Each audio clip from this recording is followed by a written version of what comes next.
Hello friend, welcome to ST tutorial YouTube channel. Friends, हम लोग उत्तर प्रदेश शिक्षक पात्रता परीक्षा जो टीईटी की परीक्षा होती है उसमें पर्यावरणीय अध्ययन के भी 30 प्रश्न रखे जाते हैं जो आपके एग्जाम में काफ़ी स्कोर करता है। तो उन्हीं 3 प्रश्नों को हम लोग मोस्ट इम्पॉर्टेंट क्वेश्चन को देखेंगे प्रैक्टिस सेट 1 के रूप में। तो वीडियो पर लास्ट तक बनी रहिएगा। वीडियो अच्छा लगे तो चैनल को सब्सक्राइब कर लीजिएगा, लाइक कीजिएगा, दोस्तों में शेयर भी कर दीजिएगा, बेल आइकन पर प्रेस कर लीजिएगा ताकि आने वाले वीडियो का नोटिफिकेशन सबसे पहले मिल सके। तो चलिए क्वेश्चन को शुरू करते हैं। पहला प्रश्न है, एक वयस्क मानव में कुल अस्थियों की संख्या कितनी होती है? वयस्क मानव में ये प्रश्न 2017 में पूछा जा चुका है। तो सही उत्तर हो जाएगा आपका ऑप्शन नंबर सी 206। एक वयस्क मानव में जो है कुल अस्थियों की संख्या होती है 206। अगर शिशुओं की पूछे शिशुओं की संख्या कितनी तो होती है, शिशुओं की हड्डियों की संख्या कितनी होती है, तो 270 से लेकर के जो है 300 के बीच में शिशुओं की अस्थियों की संख्या होती है। तो दोनों पॉइंट को आप लोग याद रखिएगा। यहाँ पे सी ऑप्शन आपका करेक्ट हो जाएगा। दूसरा नंबर क्वेश्चन है, ग्रीन पीस इंटरनेशनल का मुख्यालय अवस्थित है। तो ग्रीन पीस इंटरनेशनल क्या है? तो यह एक पर्यावरण चेतना का विश्वव्यापी आंदोलन था। इसका मुख्यालय जो है वो एम्स्टर्डम में है जो नीदरलैंड में पड़ता है। ठीक है, तो यहाँ पे सी ऑप्शन सही हो जाएगा। इसकी स्थापना जो है 1971 में की गई थी। ठीक है, इसका मुख्यालय जो है एम्स्टर्डम नीदरलैंड में है। और ग्रीन पीस का अर्थ होता है हरित शांति। ठीक है, इसको भी याद रखिएगा। ग्रीन पीस का अर्थ होता है हरित क्रांति। अगर ग्रीन पीस इंडिया का पूछे, ग्रीन पीस इंडिया की स्थापना कब हुई, तो ग्रीन पीस इंडिया की स्थापना हुई थी 2001 में। ठीक है, और इसका मुख्यालय जो है वो बंगलुरु में है। बंगलुरु में है इसका मुख्यालय। तो इसको भी आप लोग याद रखिएगा। यहाँ पे सी ऑप्शन आपका करेक्ट हो जाएगा। अगला क्वेश्चन है, प्रकाश संश्लेषण के प्रकाशीय चरण के दौरान किसका ऑक्सीकरण एवं किसका अपचयन होता है? यहाँ पे किसका ऑक्सीकरण एवं किसका अपचयन होता है? तो प्रकाश संश्लेषण के प्रकाशीय चरण के दौरान जो है जल का ऑक्सीकरण होता है और NADPH, एच नहीं है यहाँ पे, ये देख लीजिए NADP है। ठीक है, सिर्फ एच जो है ये नहीं है। तो NADP का जो है अपचयन होता है। तो यहाँ पे ए ऑप्शन आपका सही हो जाएगा। NADP जो होता है ये निकोटिनामाइड एडेनिन डाइन्यूक्लोराइड फास्फोरस इसका पूरा नाम है। ठीक है, निकोटिनामाइड एडेनिन डाइन्यूक्लोराइड फास्फोरस। तो इसका जो है प्रकाश संश्लेषण के प्रकाशीय चरण में जो है इसका अपचयन होता है एवं जल का क्या होता है, ऑक्सीकरण होता है। तो यहाँ पे ए ऑप्शन आपका करेक्ट हो जाएगा। ये भी प्रश्न 2017 की परीक्षा में पूछा जा चुका है, तो इसको आप लोग अच्छी तरीके से ध्यान में रखिएगा। अगला क्वेश्चन है, एलपीजी के संदर्भ में क्या सत्य नहीं है? तो एलपीजी एक स्वच्छ ईंधन है, सही है। यह उस उच्च ऊष्मीय मान का है, ये भी सही है। यह नीले ज्वाला से जलने वाला है, ये भी सही है।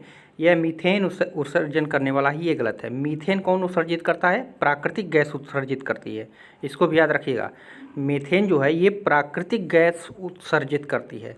और एलपीजी जो है ये कौन सा उत्सर्जित करता है? तो ये प्रोपेन और ब्यूटेन गैस जो है उत्सर्जित करता है। और एलपीजी का पूरा नाम होता है लिक्विफाइड पेट्रोलियम गैस। तो सभी पॉइंट को याद रखिएगा। यहाँ पे डी ऑप्शन आपका करेक्ट हो जाएगा कि ये सत्य नहीं है।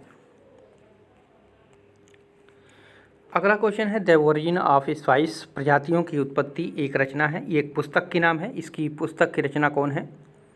तो ये चार्ल्स डार्विन है। ठीक है, यहाँ पे भी ऑप्शन करेक्ट हो जाएगा। ये पुस्तक इन्होंने 1859 में लिखी थी और इस पुस्तक में उन्होंने जीवों की उत्पत्ति के बारे में बताया है कि कैसे उनकी उत्पत्ति हुई, कैसे रहन सहन था, क्या था, सारी बातों को जो है उसमें व्यवस्थित किया है।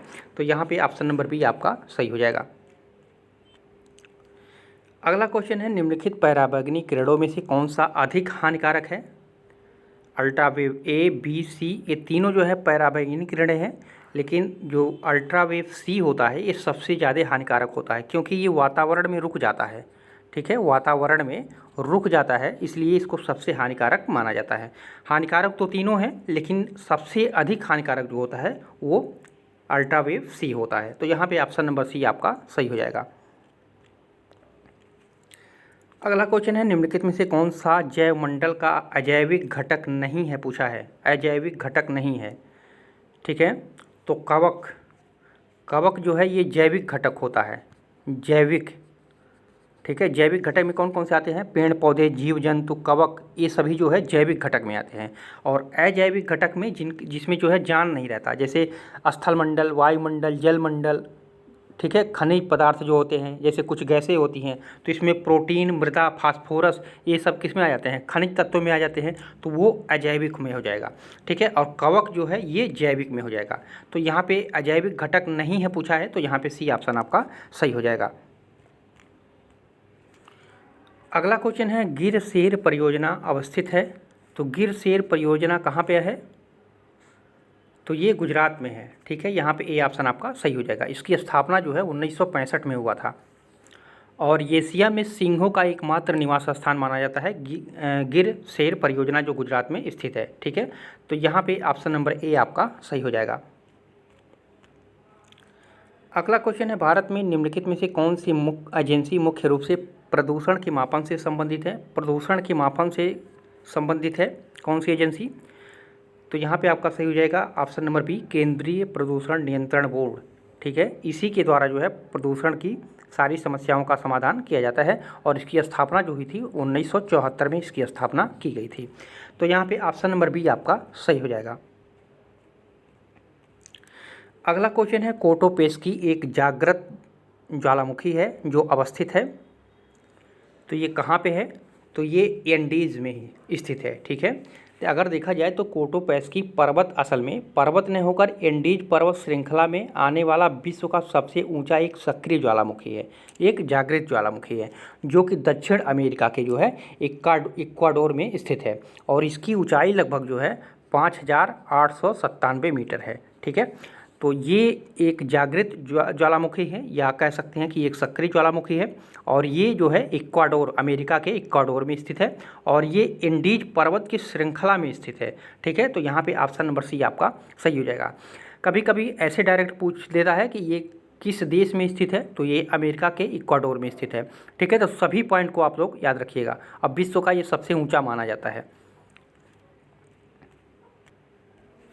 अगला क्वेश्चन है, तिब्बत की सांगपो नदी भारत में किस नाम से जानी जाती है? सांगपो नदी जो है भारत में किस नाम से जानी जाती है? तो वो ब्रह्मपुत्र नाम से जानी जाती है। तो यहाँ पे आपका ऑप्शन नंबर सी सही हो जाएगा। अगला क्वेश्चन है, घास भूमि क्षेत्र में परितंत्र की खाद्य श्रृंखला में सबसे उच्च स्तर के उपभोक्ता होते हैं। सबसे उच्च स्तर के उपभोक्ता कौन होते हैं? तो वो मांसाहारी होते हैं। यहाँ पे ऑप्शन नंबर बी आप देखिए सही हो जाएगा, ठीक है। वे सभी जंतु जो भोजन के लिए द्वितीय श्रेणी के उपभोक्ताओं पर निर्भर रहते हैं, ठीक है। द्वितीय श्रेणी के उपभोक्ताओं पर निर्भर रहते हैं, यानी दूसरे जीव को खाते हैं, वो क्या कहलाते हैं? उन्हें शीर्ष श्रेणी के उपभोक्ता कहते हैं।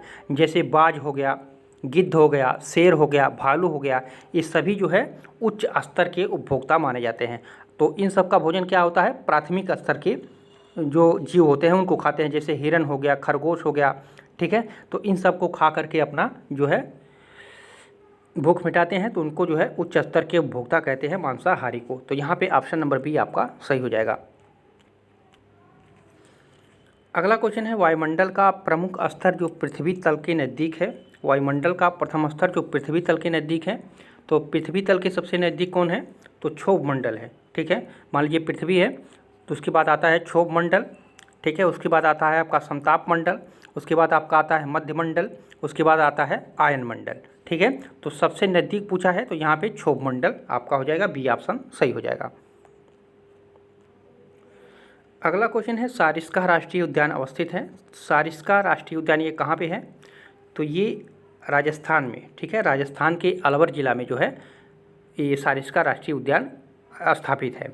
और इसकी स्थापना जो हुई थी 1955 में हुआ था। तो यहाँ पे सी ऑप्शन आपका सही हो जाएगा। अगला क्वेश्चन है, पारिस्थितिकी तंत्र में ऊर्जा का मुख्य स्रोत क्या है? तो पारिस्थितिकी तंत्र में ऊर्जा का मुख्य स्रोत क्या होता है? सूर्य का प्रकाश होता है। तो यहाँ पे दूसरा ऑप्शन आपका सही हो जाएगा। अगला क्वेश्चन है, यज्ञमार्ग का संबंध किससे है? तो यज्ञमार्ग कहाँ पे दिया जाता है? तो वो गुणवत्ता से, ठीक है। किसी चीज़ की गुणवत्ता रहती है तो उस पर, उस बोरे पर या उस जगह पर जो है यज्ञमार्ग का जो है मुहर लगता है। तो यहाँ पे ऑप्शन नंबर बी आपका ए आपका सही हो जाएगा। अगला क्वेश्चन है, आर्सेनिक द्वारा जल प्रदूषण सर्वाधिक है। तो किस राज्य में आर्सेनिक द्वारा जल प्रदूषण सर्वाधिक है? तो ये पश्चिम बंगाल में, ठीक है। जहाँ पे नदियों की श्रृंखला ज़्यादा रहती है वहाँ पे आर्सेनिक जल प्रदूषण जो है सर्वाधिक देखा जाता है, ठीक है। भारत में पहली बार जो है आर्सेनिक प्रदूषण की आधिकारिक तौर पर पुष्टि जो की गई थी वो 1983 में जो है पश्चिम बंगाल में ही की गई थी, ठीक है। और आज भी वर्तमान भी वहाँ का आंकड़ा जो है सबसे पहले स्थान पे है, ठीक है। जो नवीनतम आंकड़ा निकाला गया है केंद्रीय भूमि जल बोर्ड के द्वारा, उसमें पश्चिमी बंगाल में जो है 9.6 मिलियन लोग जो है आर्सेनिक जल प्रदूषण से प्रभावित हैं। दूसरे स्थान पे बिहार है, तीसरे स्थान पे उत्तर प्रदेश है, ठीक है। तो यहाँ पे आपका ऑप्शन नंबर डी इसमें सही हो जाएगा। अगला क्वेश्चन है वन्य जीव सुरक्षा अधिनियम पारित किया गया था। तो वन्य जीव सुरक्षा अधिनियम कब पारित किया गया था? तो ये 1972 में किया गया था। यहाँ पे सी ऑप्शन आपका करेक्ट हो जाएगा। सरकार ने जो है वन्य जीव संरक्षण अधिनियम जो है 1972 को देश के वन्य जीवों को सुरक्षा प्रदान करने के लिए जो है किया था। और इसमें एक बार संशोधन भी हुआ है जनवरी 2003 में। और इस अधिनियम में संशोधन करके और जो इसके प्रति अपराध करेगा, जो इसके प्रति कानून का उल्लंघन करेगा, उसको सज़ा और जुर्माना का भी प्रावधान लगा दिया है। तो यहाँ पे ऑप्शन नंबर सी आपका सही हो जाएगा। अगला क्वेश्चन है दूध से दही बनने की प्रक्रिया कहते हैं। तो दूध से दही बनने की प्रक्रिया क्या कहलाता है? किण्वन कहलाता है, ठीक है। यहाँ पे सी ऑप्शन आपका करेक्ट हो जाएगा। इसको इंग्लिश में जो है फेरमेंटेशन कहते हैं, ठीक है। इंग्लिश में भी पूछा जाता है कि फेरमेंटेशन अगर दे देगा तो इसको भी आप लोग याद रखिएगा। दूध से दही बनने की प्रक्रिया फेरमेंटेशन या किण्वन कहलाता है। अगला क्वेश्चन है भारत में प्रोजेक्ट टाइगर प्रारंभ किया गया। तो भारत में प्रोजेक्ट टाइगर और इसको बाघ बचाओ परियोजना भी कहते हैं, ठीक है। बाघ बचाओ परियोजना भी कहते हैं। तो इसकी शुरुआत जो है 7 अप्रैल 1973 को हुई थी। तो यहाँ पे भी ऑप्शन आपका करेक्ट हो जाएगा, ठीक है। अगला क्वेश्चन है फूलों की घाटी अवस्थित है। तो फूलों की घाटी कहाँ पे अवस्थित है? तो ये उत्तराखंड में है, ठीक है। फूलों की घाटी जो है ये नंदा देवी अभयारण्य का एक भाग है, ठीक है। नंदा देवी जो अभयारण्य उत्तराखंड में है उसी का एक भाग है। और इसको जो है 1982 में संयुक्त राष्ट्र संघ के द्वारा विश्व धरोहर स्थल के रूप में जो है इसको शामिल किया गया है। तो यहाँ पे आपका डी ऑप्शन करेक्ट हो जाएगा कि फूलों की घाटी जो है वो उत्तराखंड में स्थित है, उत्तराखंड के गढ़वाल क्षेत्र में स्थित है। अगला क्वेश्चन है गिर वन्य जीव अभयारण्य निम्न में से किस वन्य जीव का संरक्षण करता है? अभी हम लोग इसके पहले एक क्वेश्चन पढ़े हैं, उसमें गिर वन्य जीव अभयारण्य का पूछा था कि इसकी स्थापना कब हुई थी। और उसमें यहाँ पे पूछ रहा कि किस वन्य जीव का संरक्षण किया जाता है? तो ये शेर के लिए है, ठीक है। ये कहाँ पे है गिर वन्य जीव अभयारण्य? तो ये गुजरात में है। इसकी स्थापना जो हुई थी 1965 में हुई थी, ठीक है। तो यहाँ पे डी ऑप्शन आपका करेक्ट हो जाएगा। अगला क्वेश्चन है ग्रीन मफलर संबंधित है। तो ग्रीन मफलर किससे है? तो ये ध्वनि प्रदूषण से है, ठीक है। वृक्षारोपण के माध्यम से ध्वनि प्रदूषण को नियंत्रित करने की तकनीकी जो कहलाती है वो क्या कहलाती है? Green muffler. तो यहाँ पे आपका ऑप्शन नंबर सी सही हो जाएगा। अगला क्वेश्चन है अंतर्राष्ट्रीय ओजोन दिवस कब मनाया जाता है? तो अंतर्राष्ट्रीय ओजोन दिवस मनाया जाता है 16 सितंबर को, ठीक है। यहाँ पे ए ऑप्शन सही हो जाएगा। और 2021 का थीम क्या था? Montreal protocol. मॉन्ट्रियल प्रोटोकॉल इसका थीम है 2021 का, ठीक है। तो इसको भी आप लोग याद रखिएगा। यहाँ पे ए ऑप्शन आपका सही हो जाएगा। अगला क्वेश्चन है किसी खाद्य श्रृंखला में शाकाहारी होते हैं। तो शाकाहारी क्या होते हैं? प्राथमिक उपभोक्ता होते हैं, उत्पादक नहीं, प्राथमिक उपभोक्ता होते हैं। शाकाहारी जंतु जो होते हैं वो वनस्पतियों का भोजन के रूप में प्रयोग करते हैं। जैसे खरगोश हो गया, गाय हो गया, भैंस, बकरी, हिरण, ये सब जो है प्राथमिक उपभोक्ता में आते हैं। तो यहाँ पे ऑप्शन नंबर बी आपका सही हो जाएगा। अगला है पारिस्थितिकी तंत्र के तत्वों के चक्रण को क्या कहते हैं? पारिस्थितिकी तंत्र के तत्वों के चक्रण को क्या कहते हैं? तो जैव भू रासायनिक चक्र कहा जाता है, ठीक है। जैव भू रासायनिक चक्र कहा जाता है पारिस्थितिकी तंत्र के तत्वों के चक्रण को। अगला क्वेश्चन है निम्नलिखित ईंधनों में से कौन सा न्यूनतम पर्यावरणीय प्रदूषण उत्पन्न करता है, सबसे कम प्रदूषण उत्पन्न करता है? तो है हाइड्रोजन, ठीक है। हाइड्रोजन जो है वायु में हाइड्रोजन के जलने से केवल जलवाष्प की प्राप्ति होती है, इसलिए जो है यह स्वच्छ ईंधन होता है। और ये जो है कार्बन डाइऑक्साइड उस पर उत्पन्न नहीं करता है, इसलिए जो है इसको सबसे अच्छा ईंधन के रूप में माना जाता है हाइड्रोजन को। तो यहाँ पे ऑप्शन नंबर सी आपका सही हो जाएगा। अगला क्वेश्चन है, संकटग्रस्त जंतु दैत्याकार पांडा पाया जाता है। तो दैत्याकार पांडा कहाँ पे पाए जाते हैं ये जीव? तो ये चीन में, ठीक है, भालू ही की तरह होते हैं। तो यहाँ पे संकटग्रस्त यानी विलुप्त प्राय पे माने जाते हैं दैत्याकार पांडा, तो ये चीन में पाए जाते हैं। तो यहाँ पे सी ऑप्शन आपका करेक्ट हो जाएगा। अगला क्वेश्चन है, निम्नलिखित किस गैस के कारण जो है भोपाल गैस त्रासदी हुई थी? तो ये हुआ था मिथाइल आइसोसाइनेट, ठीक है। भोपाल गैस त्रासदी जो है ये एमपी में है, मध्य प्रदेश में, मध्य प्रदेश के भोपाल शहर में हुआ था 3 दिसंबर 1984 को, ठीक है। मिथाइल आइसोसाइनेट के रिसाव से जो है वहाँ पे हज़ारों में लोग मरे थे। तो यहाँ पे डी ऑप्शन आपका सही हो जाएगा। अगला क्वेश्चन है, किस देश में क्रिसमस का त्यौहार गर्मियों में मनाया जाता है? गर्मियों में, तो ये ऑस्ट्रेलिया में मनाया जाता है, ठीक है, क्योंकि 25 दिसंबर को क्रिसमस डे मनाया जाता है। उस समय उत्तरी गोलार्ध में ठंडा शीत ऋतु रहता है और दक्षिणी गोलार्ध में जो है वो गर्मी पड़ती है।